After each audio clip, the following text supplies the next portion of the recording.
The following review may contain spoilers.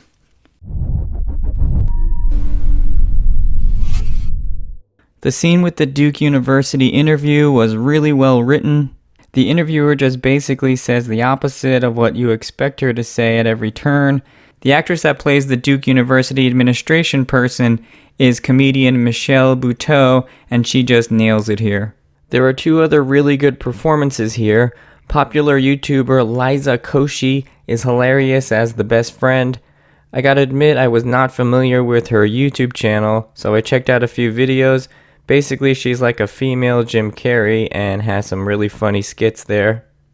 And Kenan Lonsdale is the cocky and brash bad guy character in the rival dance troupe. He's also very good, and he is most famous for playing Kid Flash in the Flash series on CW, but he is excellent here.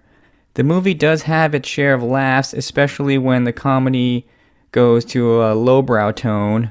The best example of this is when Liza Koshy sits in the bathroom and the main character Quinn appears over the stall divider to talk to her, and she's mad she doesn't want to talk to her, so she says, "I'm gonna pee to drown you out."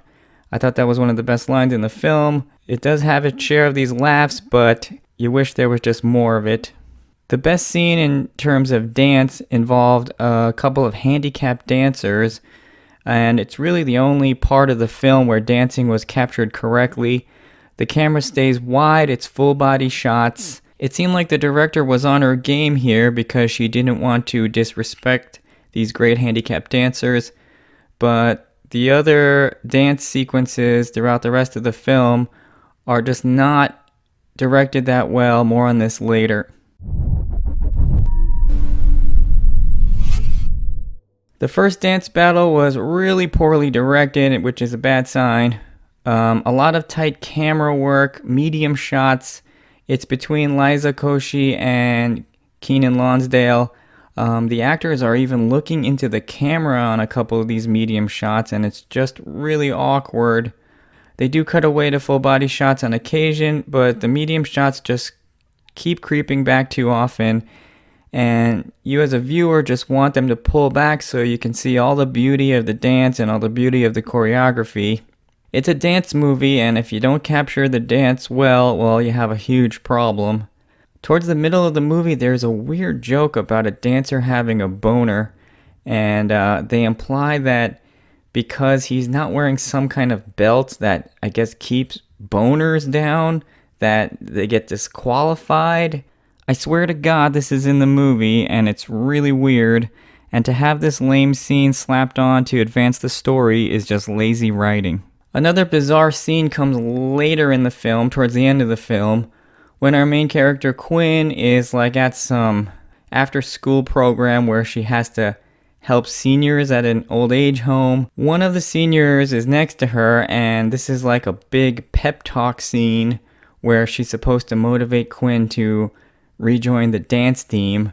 She goes around the nursing home and points to other seniors and says, "Hey Quinn, look, this guy is a famous lawyer. He's very accomplished," and lists all his accomplishments. Then she goes to another lady. "This is a very accomplished doctor."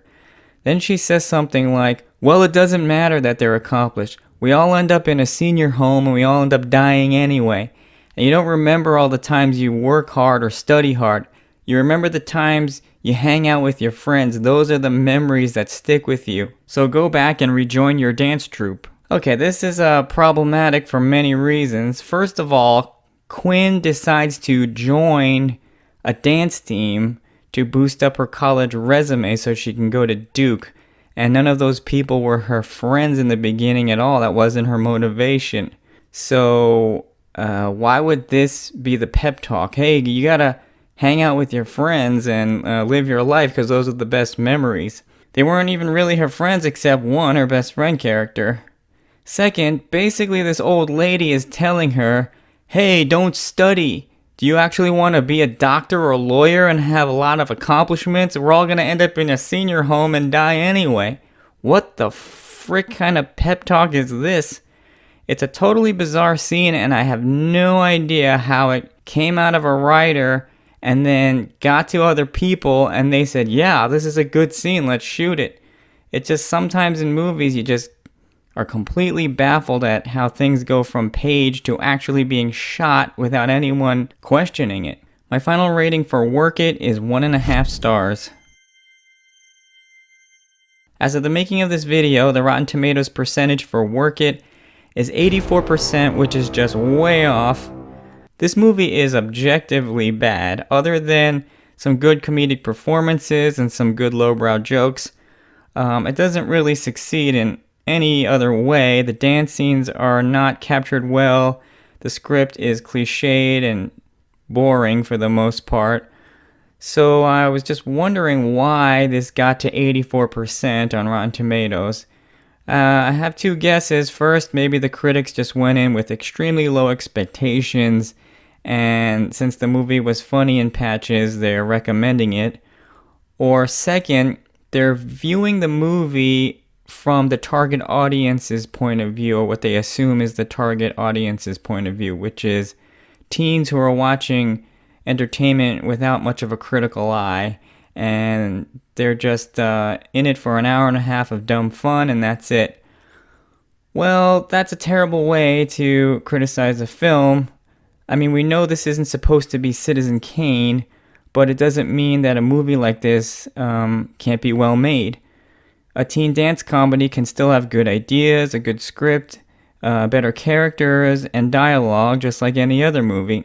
To give this movie a positive review based on what you think the target audience will like is just condescending to that target audience.